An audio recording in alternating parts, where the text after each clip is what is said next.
இன்னைக்கு நம்ம சனாதனி சமையல்ல பாரம்பரிய முறையில் பஞ்சு போல சுற்றி மொறு மொறுன்னு நடுவில் நல்லா சாஃப்டாக ஆப்பம் எப்படி பண்ணுறதுன்னு பார்க்கலாம். ஆப்பம் பண்ணுறதுக்கு ஒரு கப் பச்சரிசி எடுத்துக்கோங்க. நான் இந்த கப்பு ஃபுல்லாக எடுத்திருக்கேன். அதை ஒரு கிண்ணத்தில் மாற்றி வச்சுக்கலாம். அதே கப் அளவுக்கு ஒரு கப் புழுங்கல் அரிசி எடுத்துக்கோங்க. புழுங்கல் அரிசியை ஏற்கனவே எடுத்து வச்ச பச்சரிசியோடு சேர்த்துக்கோங்க. இந்த 2 கப் அரிசி அளவுக்கு வெந்தயம் 1 ஸ்பூன் சேர்த்துருக்கேன். கை அளவுனா இந்த அளவுக்கு எடுத்துக்கோங்க. 2 கப் அரிசிக்கு உளுந்து ஒரு 1/4 கப்புக்கு கொஞ்சம் கம்மியாக எடுத்துக்கோங்க. இந்த அளவு எடுத்தால் போதும். கை அளவுன்னு எடுத்திங்கன்னா இந்த அளவு எடுத்துக்கோங்க. நம்ம ஒரு கை அளவுக்கு எடுத்துக்கலாம். எல்லாத்தையுமே நம்ம இப்போ 3லேருந்து ஒரு 4 தடவைக்கு நல்லா அலசி எடுத்துக்கோங்க. இப்போ நான் நல்லா அலசி எடுத்துட்டேன். தண்ணி சேர்த்து இதை நம்ம இப்போ ஊற வைக்கணும்.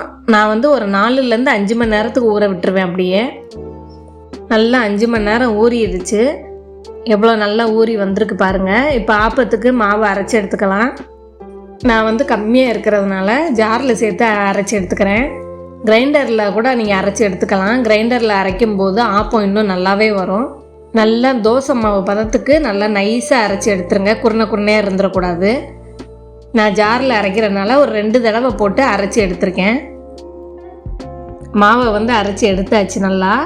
இப்போது மாவுக்கு தேவையான உப்பை சேர்த்து கலந்து விட்டுறலாம். நான் கல் உப்பு சேர்த்துருக்கேன். அதனால் உப்பு நல்லா கரைஞ்சிடணும். அது கரைகிற வரைக்கும் நான் நல்லா கரைச்சி எடுத்திருக்கேன். நீங்கள் தூள் உப்பு சேர்க்குறதா இருந்தால் 1 நிமிஷம் நல்லா கரைச்சி விட்டுருங்க.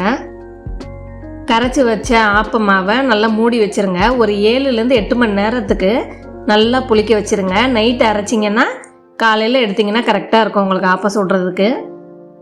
நல்லா புளிச்சு வந்திருக்கு பாருங்கள். இதை நல்லா கலந்து விட்டுருங்க. நல்லா கலந்து விட்டாச்சு. இப்போ ஆப்பம் சுடுறதுக்கு தேவையான அளவு மட்டும் நான் தனியாக எடுத்துக்கிறேன். ஆப்ப மாவில் நான் கொஞ்சம் ஆப்ப சோடா சேர்த்துக்கிறேன். ஆப்ப சோடா சேர்த்துட்டு கொஞ்சமாக தண்ணி சேர்த்து நல்லா கலந்து ஒரு ஓரமாக வச்சிடலாம். நம்ம தோசை மாவு பதத்தை விட இது கொஞ்சம் தண்ணியாக இருக்கணும். ஆப்ப மாவு பதத்துக்கு வந்துடணும். நான் ஒரு 20 நிமிஷம் வச்சு எடுத்துட்டேன். அதுக்கப்புறம் இப்போ ஆப்பம் சுட்டுறலாம்.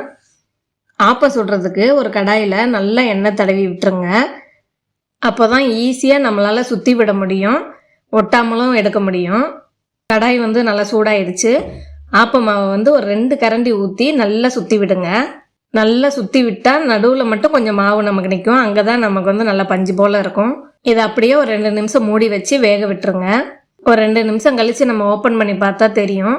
நல்லா அந்த சுற்றி அந்த மாதிரி ஓட்டையாக வந்துச்சுன்னா ஆப்ப மாவு நல்லா ரெடியாக இருக்குன்னு அர்த்தம். ஆப்பம் நல்லா வெந்திருக்கு. சுற்றி நல்லா மொறுமொறுன்னு நடுவில் பஞ்சு மாதிரி வந்திருக்கு பாருங்கள். இந்த முறையில் பண்ணும்போது தான் ஆப்பத்தோட வாசனையும் டேஸ்ட்டும் ரொம்பவே நல்லாயிருக்கும்.